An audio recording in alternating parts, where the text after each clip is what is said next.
ধর্মের ব্যাস নিয়ে বিক্রি করে মানুষের কাছে যাওয়া যাবে না। নির্বাচন আসছে, প্রশাসনকে বলতে চাই, জামাতে ইসলামের ঢাকার গুলশান ঢাকার প্রার্থী বলছে ঢাকায় কাউকে জিততে দেব না। কিসের আলামত?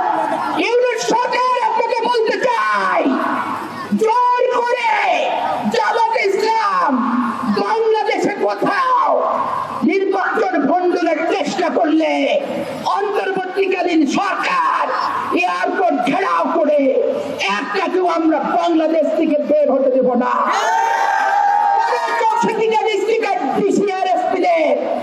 এই জেলার কোন জেলা থেকে আমরা বের হতে দেব না। এই সরকার বিগত দিনের ছাত্র ছিলেন, ট্রাইব্যুনাল করতে জেলায় জেলায় ব্যর্থ হয়েছে।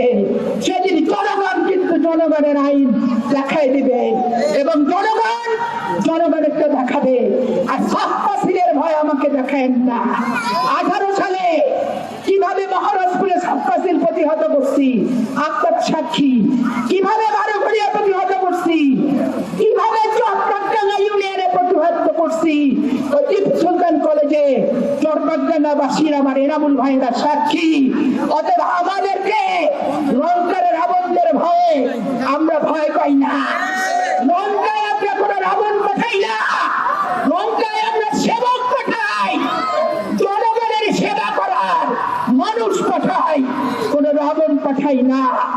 আমার তরুণ ভোটারদের জন্য বলতে চাই, আবু সাইদ মুক্তরা জীবন দিয়েছে পিকনিক খেয়ে ভোট বিক্রি করার জন্য নয়। আবু সাইদ মুক্তরা জীবন দিয়েছে জামাত ইসলামের 500 ফলের টাকার বিনিময়ে ভোট বিক্রি করার জন্য নয়। আবু সাইদ মুক্তরা জীবন দিয়েছে বাংলাদেশে সত্যিকার অর্থে ভোটের অধিকার ফেরত পাওয়ার জন্য। ভোটারের ভোট ভোটার দিবে, যাকে দিবে সেইটাই গুনতি করতে হবে। 18 সালে আওয়ামী লীগ অধ্যুষিত সরকারে যদি আরএফএল এসডব্লিউআর পাইপই মাপে যা বলে তাই দেয়। RFL SWR pipe and fittings. দুইটা ঠিক জবাব পেতে পারি, তাহলে এখন এই পরিবেশে ভয়ের কোনো কারণ নাই। মা বোনদেরকে বলতে চাই, ছোট ছোট কোরআন শরীফ নিয়ে বাড়িতে বাড়িতে ছাত্রী সংস্থার মেয়েরা যায় আর আপনাদেরকে বলে, হ্যাঁ বোনজি বুবুজি ভোটটা দিয়েন জি, দাড়ি পাল্লায় দিয়ে জান্নাতুল ফিরদৌস পাবেন জি। দুই একটা বয়ান করে, পুজোটা ঠিক মতো করে কিনা পবিত্র হয়ে, পেশাবের পানিটাও ঠিক মতো নিতে পারে কিনা, ওইগুলো মহিলার কোন ধর্মীয় শিক্ষা আছে বলে আমি মনে করি না। ওরা জামাত ইসলামের বেতনভোগী কর্মচারী, আপনি আমি কেউ বেতনভোগী কর্মচারী না। আমরা ভালোবাসা দিয়ে দল করি, আবেগ দিয়ে দল করি, সততা দিয়ে দল করি, নিঃস্বার্থভাবে দল করি, দেশকে ভালোবাসার জন্য আমরা দল করি। রফিকুর রহমান বেতনভোগী, নজরুল ইসলাম বেতনভোগী, নুরুল ইসলাম বেতনভোগী। আর আপনাদের বাড়িতে বাড়িতে তালিম ক্লাসে যারা যায় সবাই কিন্তু বেতন পায়।